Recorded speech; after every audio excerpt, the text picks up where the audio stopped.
السلام علیکم ورحمۃ اللہ وبرکاتہ۔ دوستوں، میں محمد راشد اقبال اور آپ تمام احباب کا اپنے YouTube channel teach your self میں خیر مقدم کرتا ہوں۔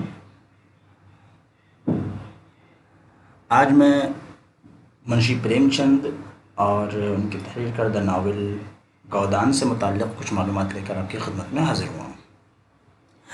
آگے بڑھنے سے پہلے درخواست یہ ہے کہ جو احباب نئے ہیں اور وہ ہمارا یہ ویڈیو یوٹیوب پہ دیکھ رہے ہیں، انہوں نے اگر ہمارے چینل کو سبسکرائب نہیں کیا ہے تو ان سے درخواست ہے کہ برائے مہربانی ہمارے اس چینل کو سبسکرائب کر لیں، تاکہ جب بھی ہم کوئی نیا ویڈیو اپلوڈ کریں تو اس کی جانکاری آپ تک آسانی سے پہنچ جائے۔ ٹھیک ہے دوستوں، چلیے شروع کرتے ہیں۔ پریم چند کا اصل نام دھنپت رائے ہے۔ یہ والد کا دیا ہوا نام ہے، یعنی والد نے جو ان کا نام رکھا دھنپت رائے رکھا، جبکہ چچا کا دیا ہوا نام نواب رائے ہے۔ ٹھیک ہے، تو گویا کہ پریم چند کا نام دھنپت رائے ہے اور وہ نواب رائے کے نام سے بھی جانے جاتے ہیں۔ دھنپت رائے جو ہے نام والد صاحب کا دیا ہوا ہے، اور نواب رائے یہ چچا کا دیا ہوا ہے۔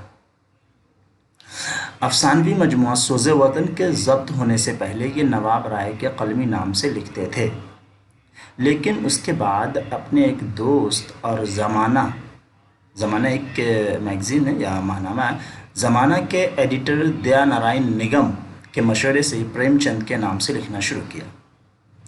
پریم چند 31 جولائی 1880 میں بنارس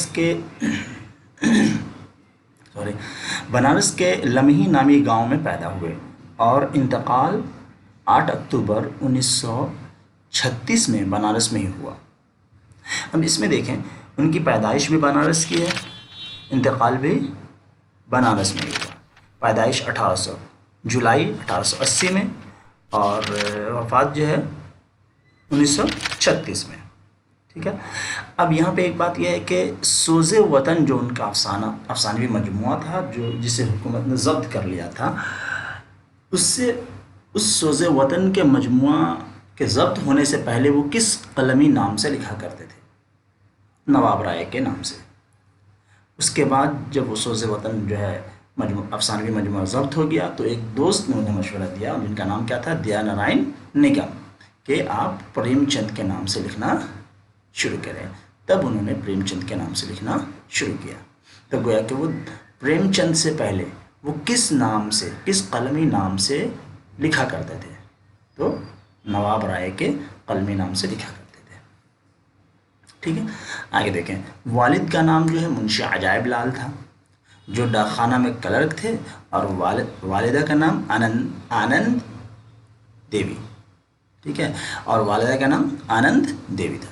تو والد منشی عجائب لال اور والدہ آنند دیوی۔ پریم چند نے اپنی ادبی زندگی کا آغاز ایک ناول ایک ماموں کا رومان لکھ کر کے 1901 میں کیا۔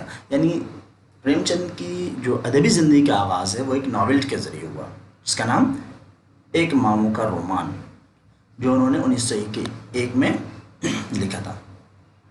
پریم چند کی پہلی کہانی بڑے گھر کی بیٹی۔ تو یہ کہا جا سکتا ہے کہ پریم چند کا پہلا ناول ایک ماموں کا رومان یہ ہے، اور ان کی پہلی کہانی جو ہے وہ بڑے گھر کی بیٹی، جو رسالہ زمانہ میں دسمبر 1910 کے شمارے میں شائع ہوا تھا۔ اسی طریقے سے پریم چند کا پہلا ناول اسرار معابد ہے، جو بنارس کے ایک ہفت روزہ آواز خلق میں 8 اکتوبر 1903 سے 1905 تک قسط وار شائع ہوا، اور یہ نامکمل رہا تھا۔ اسرار معابد جو ہے، جو ان کا پہلا ناول ہے، تو یہ نامکمل رہا تھا۔ ٹھیک ہے، تو یہاں سے بات آ گئی ان کا پہلا ناول ایک ماموں کا رومان، پہلی کہانی بڑے گھر کی بیٹی 1910 میں شائع ہوا، رسالہ زمانہ میں۔ اسی طریقے سے پریم چند کا پہلا ناول اسرار معابد یہ ہفت روزہ آواز خلق میں شائع ہوا، کب؟ 1903 سے 1905 تک قسط وار شائع ہوا، لیکن یہ نامکمل رہا۔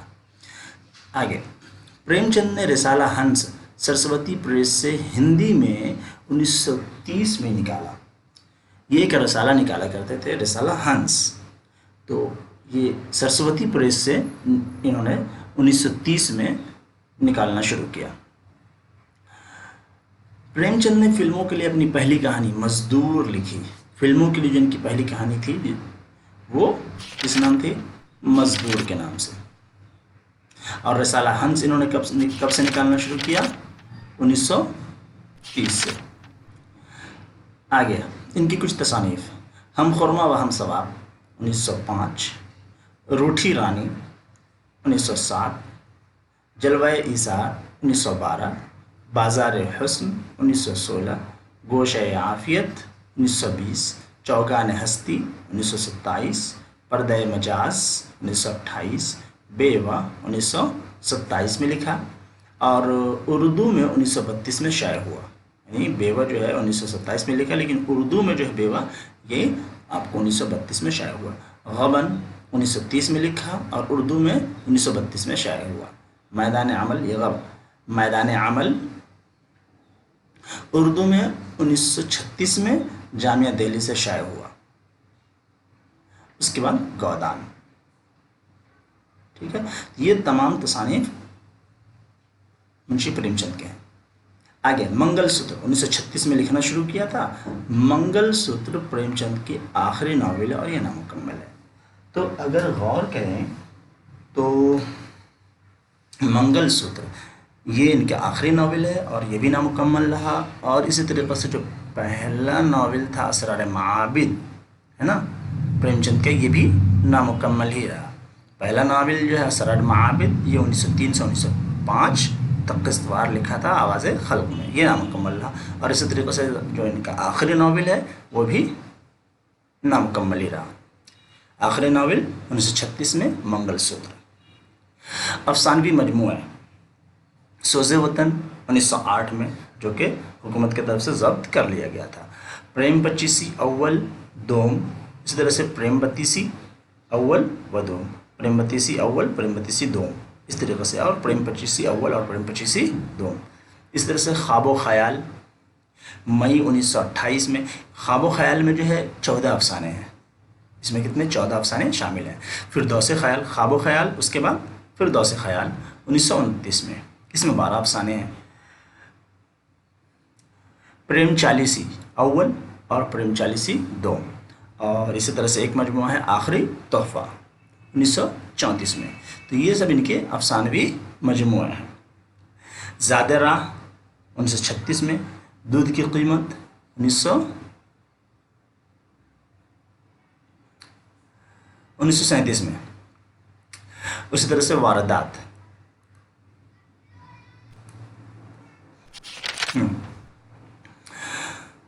تو زاد راہ 1936 اور دودھ کی قیمت 1937 اور واردات یہ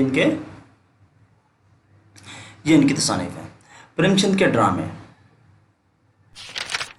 سنگرام 1923 میں، کربلا 1925 میں، پریم دیوی 1923 میں. ٹھیک ہے، یہ تمام ان کے ڈرامے ہیں. سنگرام کے نام سے لکھا 23 میں، اور کربلا 25 میں، اور یہ پریم دیوی بھی 1923 میں. ٹھیک ہے، یہ ان کے کچھ ڈرامے ہیں. اب دیکھیں پریم چند سے متعلق کچھ سوال و جواب. سوال: پریم چند کا پورا نام کیا ہے؟ جواب: دھن پت رائے والد کا دیا ہوا نام، جبکہ نواب رائے چچا کا دیا ہوا نام. سوال نمبر 2: پریم چند کے نام سے کب سے لکھنا شروع کیا؟ پریم چند کے نام سے انہوں نے کب سے لکھنا شروع کیا؟ جواب: افسانوی مجموعہ سوز وطن کے ضبط ہونے سے پہلے تو نواب رائے کے نام سے لکھا کرتے تھے، لیکن اس کے بعد اپنے دوست دیا نارائن نگم جو کہ زمانہ نامی رسالہ کے ایڈیٹر بھی تھے کے مشورے سے پریم چند کے نام سے لکھنا شروع کیا. آگے پریم چند نے اپنی ادبی زندگی کا آغاز کب اور کیسے کیا؟ جواب: ناول ایک ماموں کا رومان 1901 میں لکھ کر اپنی ادبی زندگی کا آغاز کیا. اگلا سوال: پریم چند کی پہلی کہانی کون سی ہے؟ پریم چند کی پہلی کہانی بڑے گھر کی بیٹی جو کہ رسالہ زمانہ میں